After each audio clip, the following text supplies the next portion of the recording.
Julius. How you doing? I'm fine, and you? I'm doing well. I'm doing well. We at last we made it. Yeah, We found yeah, the time. yes. Yeah. Because you were busy with rehearsals at the moment. What is going on there?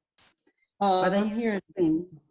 I'm in Bad Vilbel, and I'm doing a couple of shows. We did a children's production of Jungle Book, Jungle Book, and Yeah.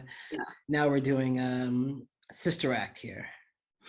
Ah, So oh, really? so it's been like I think we open next week. Yeah. So starting to get somewhat intensive, and my part is sparsely hidden in between things, so I don't know how much I'm going to be rehearsing or not until the day before. Really? Oh, okay. So the Yeah. sister act, is it going to be in German or in English? Oh no, this is in German. Yeah. All in German. Okay. Yeah. Because you're originally from America. Yeah. I'm from Connecticut. I'm from Middletown, Connecticut. Yeah. And how long have you been in Europe? I got here in September. No, actually, in the summer of 2007.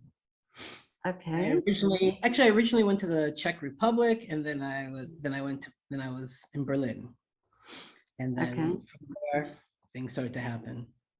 Okay. And now you are in Austria. No, I was in Austria. Now I'm actually back. Technically, I'm back Yeah. in Berlin as my Oh, base. That's where yeah. I'm angemeldet. Oh, okay. Where I actually am at any point in time could be anywhere. Uh, Maybe, okay. like right now, I'm in I'm staying where I'm doing the show. So it's Bad Vilbel. It's near Frankfurt, Oh, I and see. Okay. yeah. So and then actually after this, I will be jumping into choreographing a production Mm.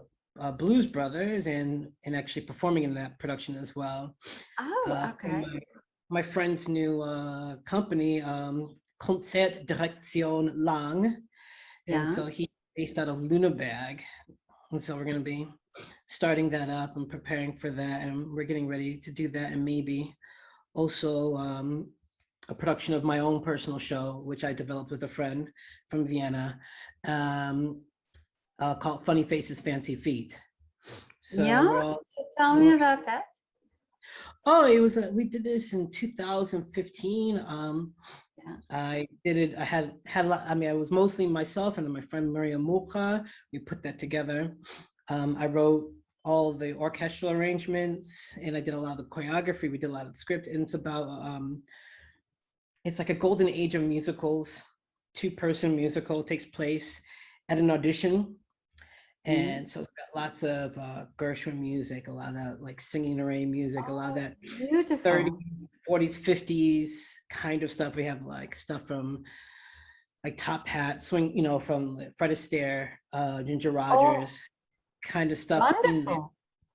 So it was a two-person show, and yeah, and we got it produced by it was helped by Peter Milovich in Cologne. Mm, He has a big Kirsch theater. I don't know if he's doing it anymore, but mm, he was nice enough to let us use his theater. He was like, we asked him because we were doing a show with him. I was doing My Fair Lady with him at the Kammer Oper Köln, and we mm. became friends. And I said, well, we would like to try to do this production. Could we use your theater? He's like, if you think you can make a musical work in my theater, then go ahead. He's like, I've never done a musical there before. I was like, don't worry, we'll figure it out. We'll figure it out. Thanks for the theater. He's like, Wow. he even had another play going on. He's like, whoa, the set is what it is. I was like, it's perfect. It looks like the show has a set.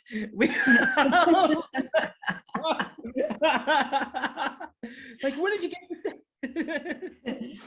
But you know what? It's like with everything in life, isn't it? You don't have to know the final detail. You just have to go for it and just do it. Yeah. Yeah. So yeah, so now with my friend Philip Lang, sorry, he's German, and so trying to put that part of his company, but we're still gonna. The first thing we're gonna do is this production of Blues Brothers, which Yeah. we're trying to put together this summer and get off on its feet. in the fall. But Something like that. where will this performance be from the Um, Brothers? the Blues Brothers, we're putting it together in Lunenburg. I think the first performances will be in his hometown in Donsdorf. And Okay. then hopefully, we can get other cities to buy it and Mm. see what happens from there. Yeah. And now your production, um, is it going to be in Austria? Well, we did it some years ago. We're gonna put it first. We're gonna just float it by the various Veranstalter Oh and the yeah. various, go to like those theater messa things, those conventions, see if anybody's interested, and then Yeah. if they are, then it'll be back on. And I would love to do it in Austria. It would be great to do in Vienna, especially the other Yes. characters supposed to be from Vienna. Um, but any opportunity to put it on anywhere and not lose money would be a great thing. Yeah. And It would be wonderful if it's here. I love the music you're talking about and the old, the all these musicals and the Fred I know, Astaire films. Yeah, I love these old, the sound, the sound of these. yeah, it pretty much it has the spirit of all of us. It's pretty much just a basic, like a mishmash of all of those elements. Yeah. Even we had stuff like Judy Garland and Mickey Mm, Rooney, all that kind of stuff. We had numbers from all these, type of things. yeah. And so yeah, I mean, I think it's something that audiences will like. I'm American, so I have a bit more in tune with what American taste or Mm, even English taste, British taste would be. But I feel like even here there would be people would like it. It mm, just I am the kind of person who can make things, create things. I can mm. write the music, I can choreograph it, I can perform it. I'm not the businessman Oh, okay. that Yeah. can take it to, I was like, so now I'm with a friend of mine, and also he's German and he's here and he understands how Yeah, how things it works. work.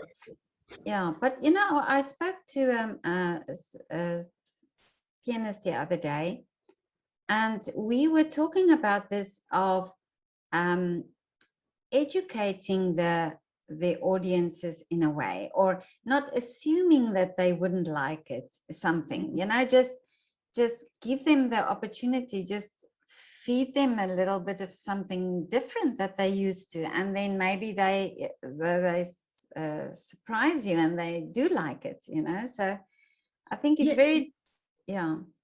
it's a hard belt. I mean, I've been here for like what since 2007, so I've had my culture shock, my learning curve. I've almost gone, you know, as the American, you're always trying to, this is what it really is, and then you realize I'm in a different place. People like different things, and they have, like, for example, most shows that are hits on Broadway. I'm like, it's gonna flop in Germany.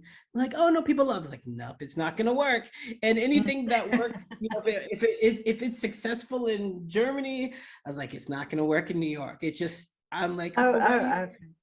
Yeah. I mean, I mean, there are those few things, but it's a different sensibility. It's a different idea, and which you are right about. There's that balance between giving people what they know and what they already like and educating them, but the problem, or at least opening them up to new things or other things, and it's a Yeah. really hard balance to strike here. It's Yeah.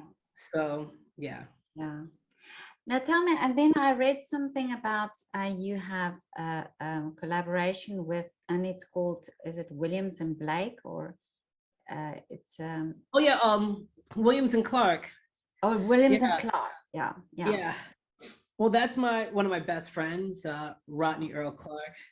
Mm, Right now, I think, yeah, he's in Les Mis in London right now, mm, and we actually originated. We met each other doing this other group, Vox Fortura, which we're no longer in. That's mm. a whole nother story. Oh, it's a long story, but anyway, we're no longer in there, but we were integral part to that. I used to write the arrangements for them, and we were on Britain's Got Talent, and that's pretty much when we met. The first time we met was on a Friday at a hotel. We were put together by a managing group. They gave us 2 pieces of music. We sight read it and we performed it for hundreds of people in 3 days. We're like, okay, let's go. So since then we've been very good friends. And so then we said, oh, let's put our own collaboration. He's a baritone, I'm a high tenor. Yeah. So stuff But when was that on Britain's Got Talent? That's 2016. Oh, okay. So now then I wasn't in England anymore, but I used to watch Britain's Got Talent when I lived in England. Yeah. I never watched it. I didn't even watch it when we were on it. I remember I was out with somebody. I was like, I think I'm on TV right now. I'm not quite sure. Oh, that's funny, really. But yeah, so now and of course after this lockdown situation, have you been on stage already again? Oh yeah, we've already been on stage with this production. Yeah. Wait, because the Jungle Book, the children's production already went on. Yeah. So yeah. So you have been. Yeah. Yeah, and what was it like after all this time? I mean, I guess people are gonna get mad at me. It's just like going to work. It wasn't that big of a deal. Oh, okay. Everybody's like, I need to be back on stage. I was just like, I was good. Oh, okay. I mean, to me, it's not that big of a deal being on stage. Been on stage my whole life, and Oh, okay. and being on and missing the stage for the.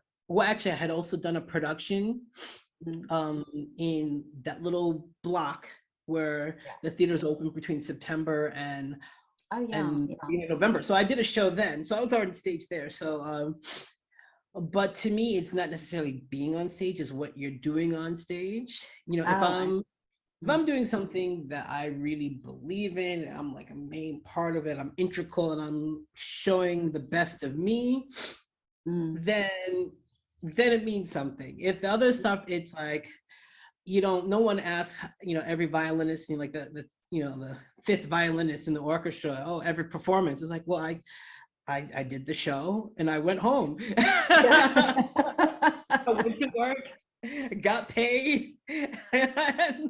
Yeah. I understand what you mean. Yeah, but and this what is this, the children's theater that you're doing now? Do you enjoy that, the reaction of the children in the audience? I'm doing the Jungle Book. Yeah, I mean, I like it. I mean, it's, you just go, you perform, and then you go. Yeah. Oh, okay. I mean, I guess I'm not like the greatest ambassador. I'm not maybe I'm getting older. I don't know, but it's not like, yes, my people. I'm like, well, at least you're honest. Yeah, I mean, you go on, you always put on your show, you do your best because that's your job. I mean, but I love making music. Yeah. And I love dancing, but just because there's music on doesn't mean you're making music. Oh yeah. So you may be moving, you may be dancing, but that's not necessarily like you're making this. That has that thing that makes you like, oh, now I remember what I do. This is like, so. Okay, I understand what you mean. Yeah, this is just some part of the job. That's just the job. Yeah. Okay. So and how was this transition for you when you came to Europe from America? You said now that the culture, it was a bit of a different culture than there. Did you manage to learn German very quick? I'm still learning German. I mean, I understand everything I can speak, but still like sometimes when I'm speaking German and I hear it back, I'm like, or when I'm in a pressure situation and I Yeah. can hear myself speaking, I'm just like, that's not exactly the way it's supposed to sound, which is Oh, even the worst. Which is like worse because when I first got here, you're like, yeah, I'm making the same sounds, and they're like, no, yeah. you're not. And now you're just like, oh, you actually hear it. You're like, I hear it. Oh Lord. But no, I mean it's weird because as an American, you're very privileged. I'm very privileged in the way that I'm performing my own culture for the most part someplace else. You Yeah. know, very rarely am I actually performing something German. Actually, I probably perform more actual German works in Mm. the United States than I Really? did here, Mm. because I was studying classical music.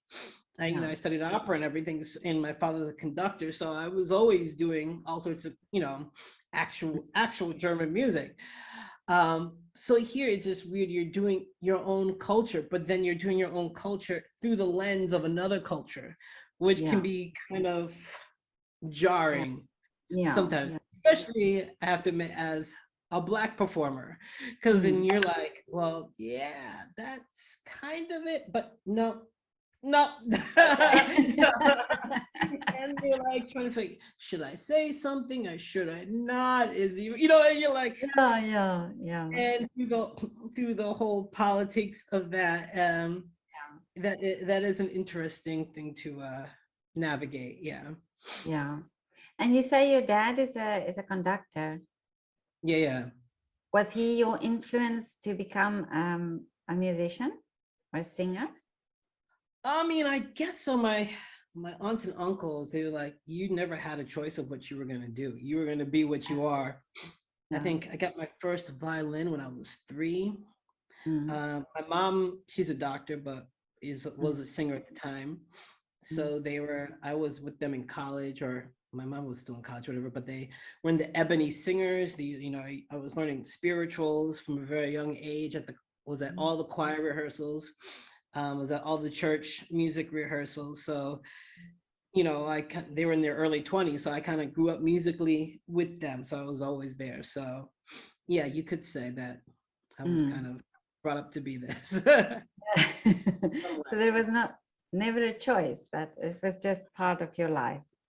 Yeah, I mean, I think I remember when I was 12 is when I said, yeah, this is what I wanted to do. Because I was taking piano lessons from a very young age. I should have stayed. But then Mm. I turned 7 and I decided I wanted to be an American football player. And Oh, I remember the day that I stopped taking violin and piano lessons because I wasn't practicing. And we mm, went to go see Amadeus. That shows you how old I am, in the movie theater. I mm, think when it first came out, and I thought it was a punishment because it seemed scary. When they played that minor chord. I forget, mm, it's from one of those. I don't know if it's from the Requiem.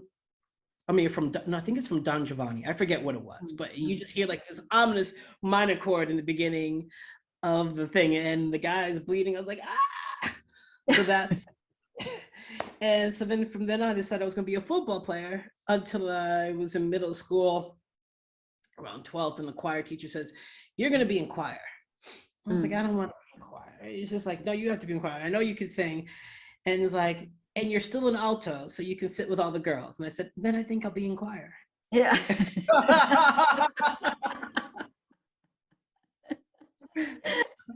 That was an easy decision. Yeah, I was like, wait a minute, there's all the festivals, you get to go away and be in the other big choirs and meet people and stay in the hotel for the weekends. I was like, you get to miss school and everything. And I was like, all right, I think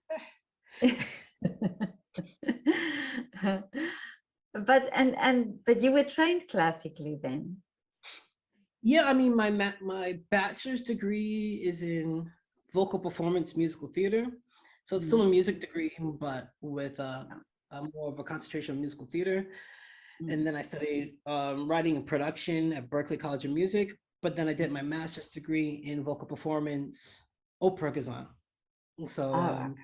Yeah. opera, yeah, opera, yeah, vocal performance opera.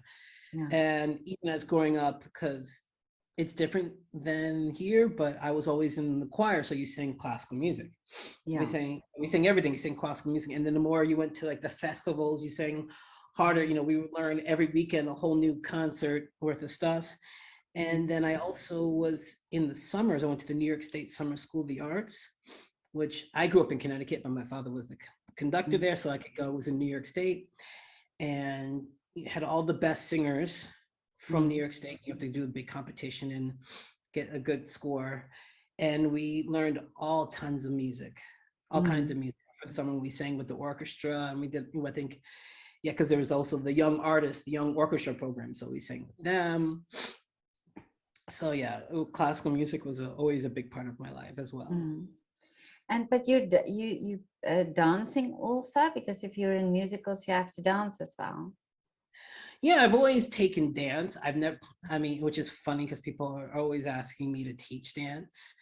I don't, but that's something that happens here in Germany, in Austria. I was like, technically on paper, I'm not qualified to teach dance. I have no degrees in dance, but I have been taking dance since I was, I think, 13. I remember being made, because I played American football as well, and I would have to leave practice sometimes to go to piano and ballet. And of course, the other guys make fun of you for that.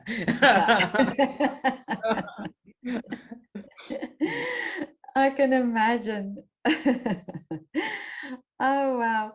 But listen, this was so lovely to talk to you, and I'm so hoping that you come with this, just say this production of yours again, this Oh, it's called Funny Faces, Fancy Feet. And I'm working with Konzertdirektion Lang, Philip Lang. And yeah, right now we're working on the first production, which would be a Blues Brothers production. Oh, okay. So yeah, that would be so great if you come to Vienna. Yeah, I will. I mean, I love Vienna. I really do love it. It's a great city. Yeah. And then yeah, but let me know when you come. Well, let me know when you come again, and we can grab a coffee. Yeah, I think actually might be coming in a couple of weeks. I haven't quite decided yet, you know, Oh, but okay. Yeah. yeah. So write me, and we'll have a coffee and meet in person. All right, cool. That would be great. Yeah. Okay, Julius, thank you so much for your time. And this was Thank so you so lovely. much. You made me really, you made me smile. Thank you.